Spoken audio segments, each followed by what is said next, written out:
Focus on your breath. Try to be on good terms with your breath.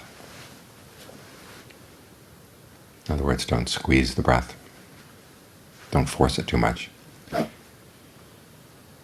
Just ask yourself what kind of breathing would feel good right now.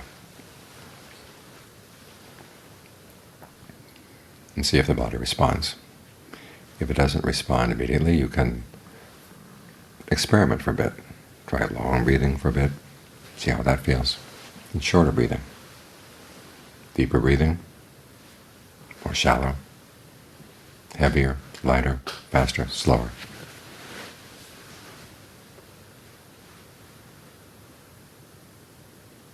Try to make this a good place to be for the next hour.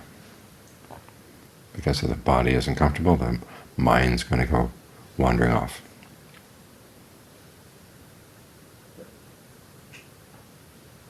If it does wander off, just drop whatever it is that you've been thinking about and get back to the breath. We're trying to develop a state of concentration here, where you stick with something and feel at home with it. And the concentration is not just a matter of the focus, but it's also a matter of the well-being that can come with the focus, and that requires some adjustment. This is why the Buddha says that factors of the first jhana include directed thought and evaluation. You direct your thoughts to the breath, and then you evaluate. Are you staying well with the breath? Does the breath feel good? What might feel better? This way you bring the body and the mind together with the glue of a comfortable feeling inside. Once there is that comfortable feeling, then you can think of it spreading to the different parts of the body. Because after all, your awareness is not just in one spot. Your awareness is all through the body. It's just that certain areas get highlighted. And you'll be able to open up to the awareness in the body a lot more easily if you can have a sense of well-being that flows through the body. So don't focus on your pains, focus on the parts of the body that you can make comfortable.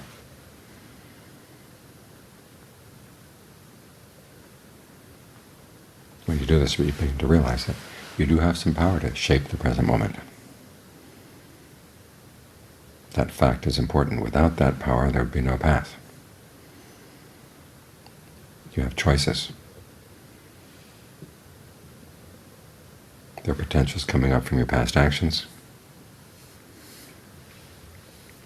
and you get to choose what you pay attention to, what you take an interest in. It's like watering seeds in a field. Those are the ones that will sprout. And if you've got some good seeds in your field, okay, you can get them to sprout a little earlier. If you have some skill in how you relate to the breath, how you relate to the body right now, how you relate to your mind right now. So even when there's some bad seeds coming up, you don't have to suffer. One of the basic principles of the Buddhist teachings on karma. When we think about karma, we tend to think about things you did in a past lifetime that are totally unknown. They just come in and smack you up against the head without any warning. But that's not how the Buddha taught it. He taught it more as a process by which we can shape right here, right now, and how to learn how not to suffer from good or bad things that are coming up.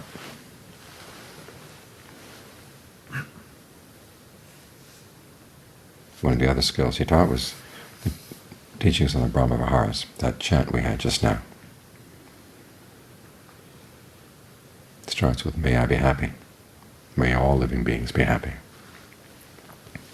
That's goodwill.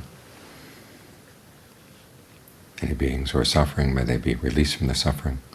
For those who are happy, may they not lose their good fortune. You notice that those first three are all about may this happen. They're wishes. But as the Buddha said, if we could get what we wanted simply out of wishes, who in the world would be poor? Who would be sick? Who would be ugly? Who would die early? Who would suffer in any way?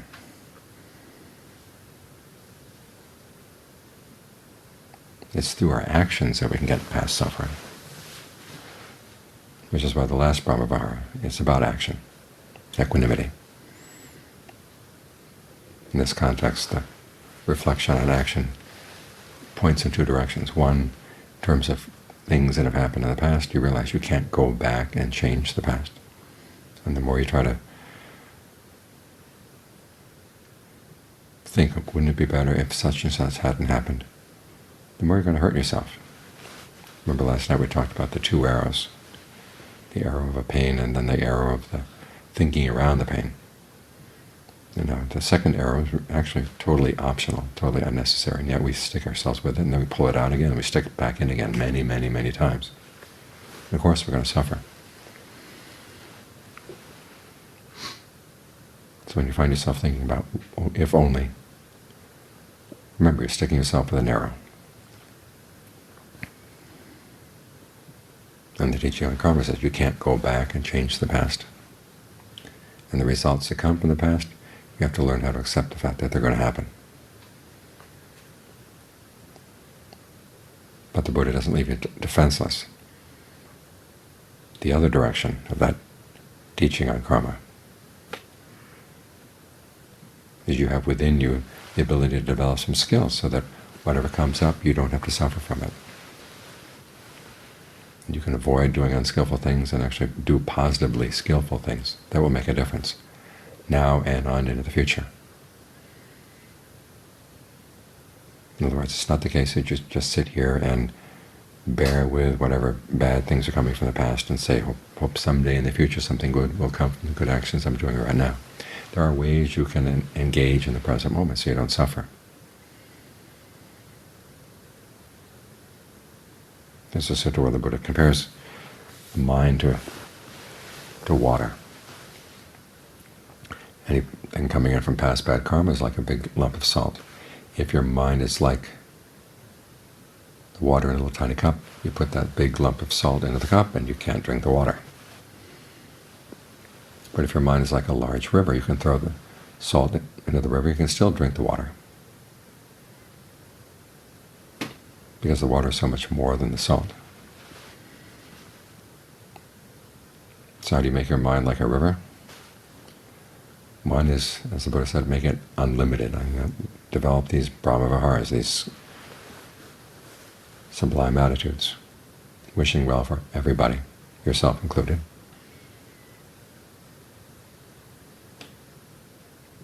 And learn how to have equanimity in every instance.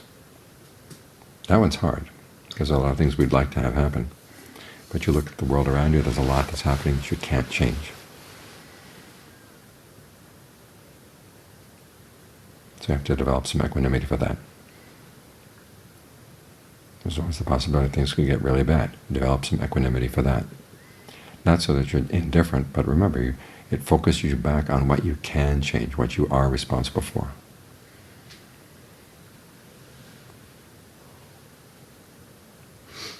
And learning how to put down all the things that you can't change. You actually have more energy, more time. There's more of your mind to devote to engaging in the present in a skillful way.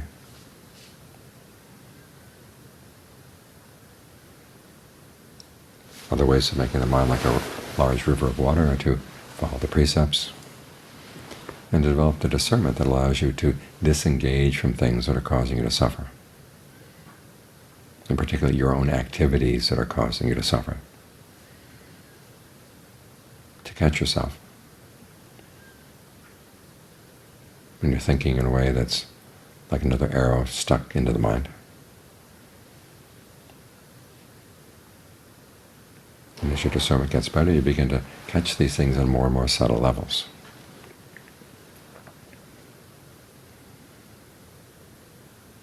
Then finally the Buddha says, developing the ability not to be overcome by pleasure and not to be overcome by pain. When we're practicing concentration, this is how we're learning how not to be overcome by pleasure. Because when the breath gets comfortable, if you lose your focus on the breath and go wallowing in the pleasure, that's it. The concentration is done. It may be quiet for a while, but you've lost your foundation.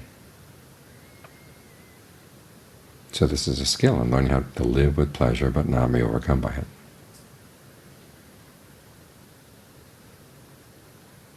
You see the pleasure as something you work with as you let it spread through the body.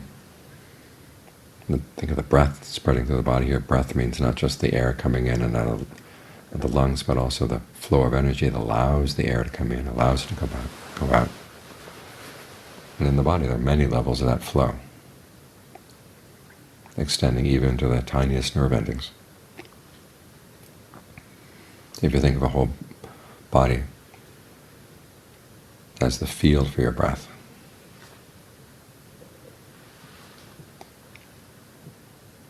and think of the breath allowing the pleasure to spread out to the body. You're working with the pleasure, but you're not overcome by it.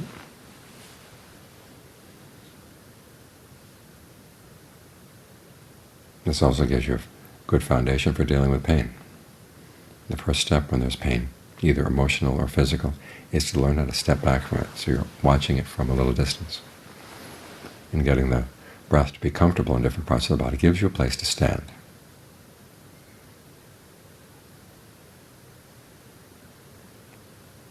And as the breath gets more and more comfortable, you can think of it spreading through that particular pain. In other words, you learn to be not afraid of the pain. You don't push it out, you don't get upset about it. You realize there is a skill to dealing with pain. You use the breath to help soothe things for a bit. When the mind is ready, you can go in and ask questions about the pain. Particularly, why is this pain having an effect on the mind? And the effect of the mind comes through your perceptions around the pain. How do you visualize the pain to yourself? What images come to the mind with the pain? And this applies both to mental pain and to physical pain. What are the perceptions that keep that mental pain going? Can you drop those perceptions?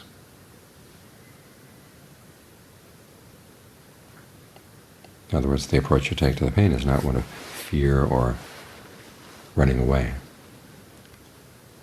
It's more of curiosity, trying to figure it out. Why does this pain have such an influence on the mind?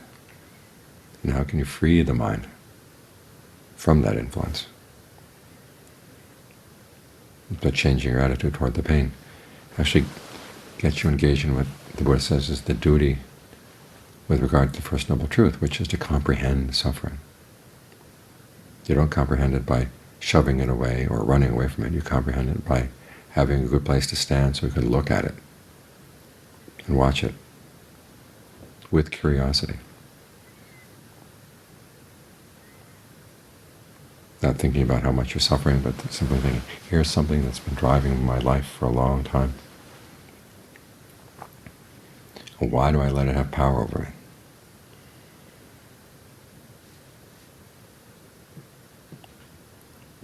Because even with intense physical pain, there's no need for it to have an impact on the mind. And when something uncomfortable comes up in the mind, independent of the body, it's painful, you're under no obligation to feed on it. Because there's a lot of what the problem is, where we've been feeding on the body, and all of a sudden this pain comes in. Like getting some spoiled food in the midst of a mouthful.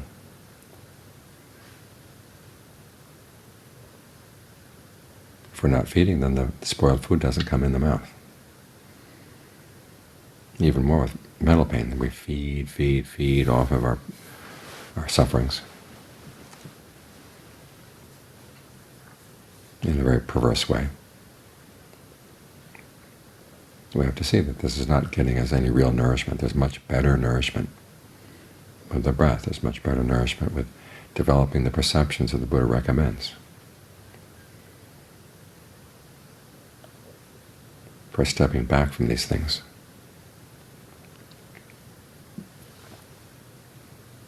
So these are the lessons of equanimity. It's not just being indifferent to things.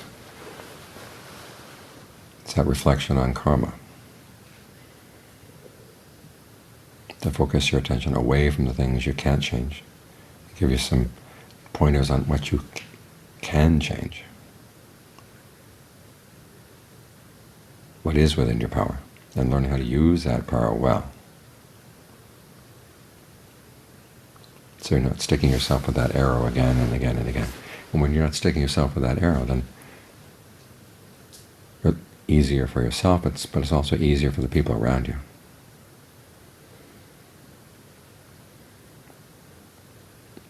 So it's good to reflect on that passage on equanimity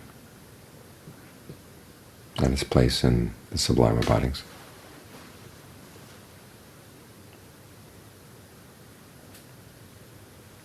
It's not just a matter of sitting here and thinking thoughts of pink clouds going out in every direction.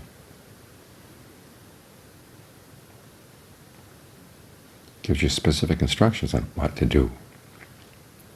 So those wishes for happiness, the wishes that go with goodwill and compassion and empathetic joy,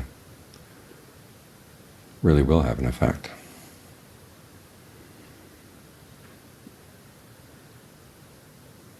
So you can look after yourself with ease, and to whatever extent you can help other people look after themselves with ease. It's all to the good.